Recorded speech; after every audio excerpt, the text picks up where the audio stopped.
The All Blacks' first South African tour in 30 years has produced some spectacular rugby. I won't speak for the Sharks, though, but definitely against the Stormers in the opening game, a respectable result for the Stormers in that regard. But when it comes to the capacity, some very visible seats. From that 47,000 tickets sold in that opening game against the Storm was quite respectable.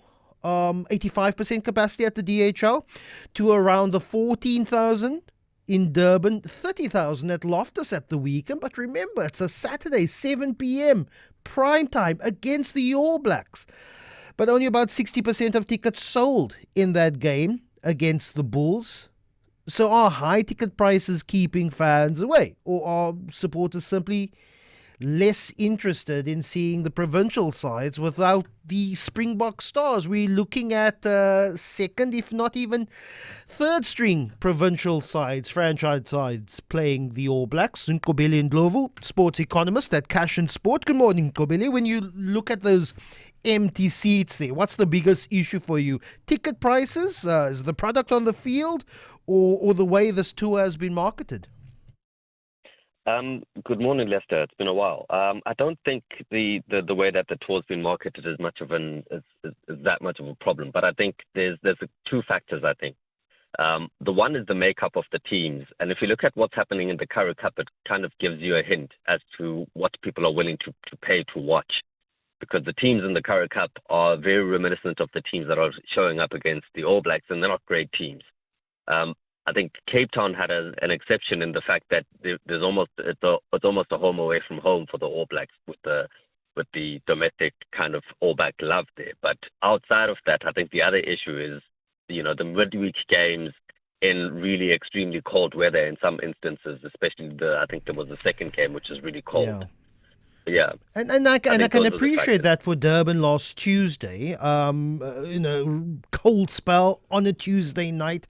It is a school night, but tickets did start at 250 rand at Kings Park. It sounds decently, relatively affordable. Yet only 14,000 people turned out. What does that suggest when it comes to price and the way in which these games are scheduled? The 250 rand is interesting in that the percentage of tickets at 250 rand is quite small. The majority of those tickets would have gone for 350, 450, up to 650, 650 being the median, and then you would have had higher ticket prices for the majority of those tickets weren't 250 rand. But I think if you look at the way that the Sharks played in that game and the makeup of the team, it's unsurprising for me that the crowd said, "Nah, not a chance. We're not willing to pay for that." And I think people also have to look at the economic situation. Do you pay to go to a game against the Springboks, against the All Blacks, which is a warm up game, or do you save your money for the test, which is the real big one that you really want to watch? And I think people are making those decisions as well to say, well, yeah, I'd rather wait for the big one. Yeah, when we discuss ticket prices here for the Stormers game, we approach DHL Stadium, we approach the Stormers, and they say, no, that's SA Rugby. That's SA Rugby's ticketing prices. Is there a danger that SA Rugby is maybe pricing rugby as a premium entertainer product, while many ordinary fans simply can't afford it anymore? You wrote quite extensively on SA Rugby hitting, I think it was the 2 billion mark when it comes to revenue. SA Rugby still is still in debt. While it's made 2 billion rand, there's still many other things that they still need to pay for. What is the situation with SA Rugby when it comes to how it prices tickets and how it gets itself out of financial trouble? Well, the situation is that, and you're right, the SA Rugby has taken over kind of hosting of test matches as an extra revenue generator, which the provincial unions don't like because it takes money out of their pockets. But the situation is such that, the cost of putting on rugby has become so expensive that even regardless of hitting that 2 billion rand mark, which is 70, I think it was almost 54% more in sponsorship revenue, generating more money now in sponsorship than in television broadcast rights. they're still in debt in terms of being technically insolvent. So I think part of the issue is that they now see the Springboks as almost like a Ferrari, but you can't sell a Ferrari for cheap just because some people want it for cheap.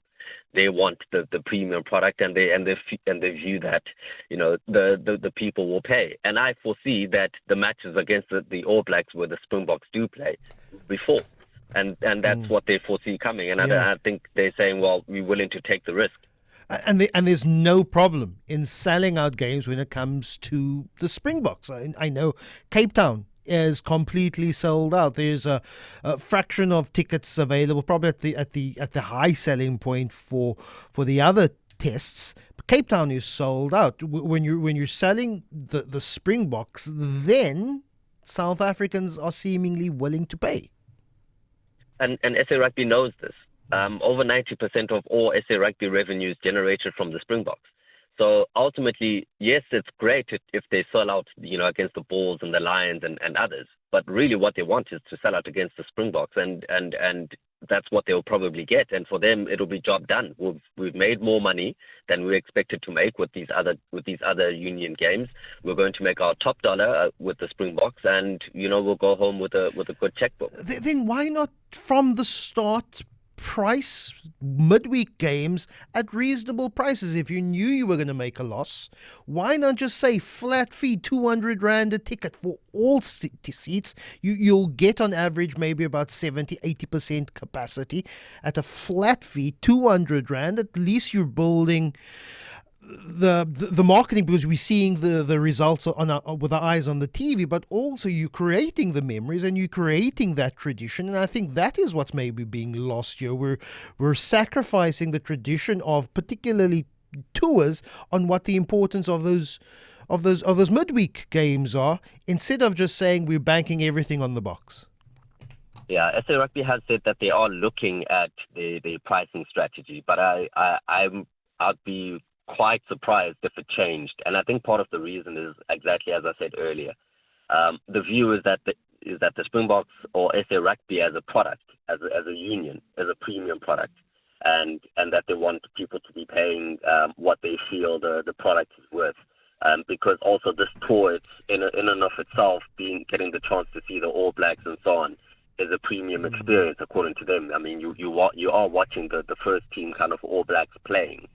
So that's their view, and they may decrease the prices at some point, but I don't think so, because I think that they view that this is a premium product, and that's what you pay, and internationally the price is right for an international audience. Nqobile Ndlovu, cash and sports economist.